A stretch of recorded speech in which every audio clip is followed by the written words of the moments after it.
മരുഭൂമിയിൽ പൊന്നു വിളയുന്ന പറഞ്ഞിട്ടില്ലേ, ഇവിടെ ഒരുപാട് കൃഷിയുണ്ട് കേട്ടോ. ഇതിൻ്റെ പുറകിലൊരു മലയാളിയാണ്, കൊല്ലം ജില്ലയിലുള്ള ഒരു മലയാളിയാണ് ഇതൊക്കെ സെറ്റ് ചെയ്തിരിക്കുന്നത്. ഇതിനകത്ത് നമ്മുടെ പച്ചമുളകുണ്ട്, തക്കാളിയുണ്ട്, പിന്നെ മത്തനുണ്ട്, പിന്നെ ജർജീറുണ്ട്, അങ്ങനെ ഒരുപാട് ഐറ്റംസ് ഉണ്ട് കേട്ടോ. എല്ലാം ഇവിടെ അടിപൊളിയാക്കി സെറ്റപ്പ് ചെയ്തിട്ടുണ്ട്. ഉമ്മുൽ ഷെയ്ഖിലുള്ള ഒരു ഫാമിൽ നിന്നാണ് ഞാനിപ്പോൾ സംസാരിക്കുന്നത്. ഉമ്മുൽ ഷെയ്ഖ് എന്ന് പറഞ്ഞാൽ ദമ്മാമിലുള്ളവർക്ക് അറിയാൻ പറ്റും, ദമ്മാം ഏരിയയിലാണ്. ഇത്തിരി അങ്ങോട്ടുണ്ട്, ഒരുപാട് ഉണ്ട്. ഞാനിവിടെ ഒരു പ്രോഗ്രാമിന് വേണ്ടി വന്നതാണ്. അപ്പോഴാണ് ഈ മനോഹരമായ ഈ ഒരു ഫാം ഏരിയ കണ്ടത്. ഏത് പ്രതികൂല കാലാവസ്ഥയിലും കൃഷിയെ സ്നേഹിക്കുന്ന ആളുകൾക്ക് ഇങ്ങനെയൊക്കെ സെറ്റ് ചെയ്യാൻ പറ്റും, ഇങ്ങനെയൊക്കെ ഡെവലപ്പ് ചെയ്യാൻ പറ്റും എന്നുള്ളതിനുള്ളൊരു ഉദാഹരണമാണിത്.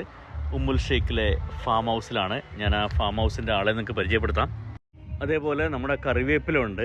ഈ പുള്ളിയാണ് ഇതിൻ്റെ ഇതെല്ലാം നോക്കി നടത്തുന്നത്. നിങ്ങളെടുത്തോട്ടെ, അദ്ദേഹമാണ്. പേരെന്താ നിങ്ങളുടെ? കരീം ഭായി ആണ് ഇതെല്ലാം സെറ്റപ്പ് ചെയ്തിരിക്കുന്നത്. അടിപൊളിയല്ലേ സതീഷ് ഭായി?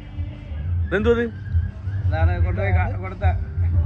ആയ്, ഒരുപാട് ഐറ്റംസ് ഉണ്ട്, അടിപൊളി. ഇതുണ്ടല്ലോ, സൂപ്പർ മധുരമാണ് കേട്ടോ, ഭയങ്കര ടേസ്റ്റുള്ള.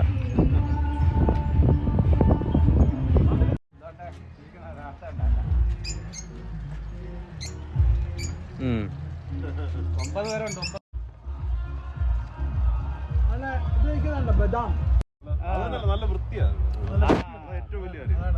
അതെ, നിങ്ങൾ മണ്ടപ്പോ അതെ തന്നെ ഏറ്റവും കൂടുതൽ സൗദി പെൺപിള്ളേരാണ്.